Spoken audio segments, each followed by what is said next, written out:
संजू सुरुवातीला इंजिनिअरिंग करायला गेले, पण जीवनाने त्यांना दुसरंच गिफ्ट दिलं, संगीताचं गिफ्ट. कॉलेजमध्ये एका खास प्रसंगाने आणि एका भावनिक नात्याने संजूच्या हृदयात संगीताची ठिणगी पेटली. त्यांनी स्वतःच गाणी लिहायला, कंपोज करायला सुरुवात केली. सुरुवातीला हिंदी गाण्यांमधून प्रयत्न केले, पण खरी ओळख निर्माण झाली जेव्हा त्यांची भेट झाली जी स्पार्क या संगीत निर्मात्याशी. त्यांच्या मदतीने संजूने संगीताची क्वालिटी उंचावली आणि तयार झाली ही पहिली हिट गाणी.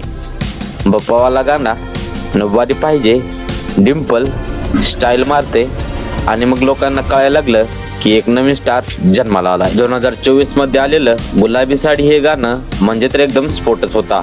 यूट्यूब, इंस्टाग्राम, फेसबुक प्रत्येक ठिकाणी फक्त एकच गाणं ऐकू येत होतं, गुलाबी साडी. हे गाणं फक्त महाराष्ट्रातच नाही तर गुजरात, उत्तर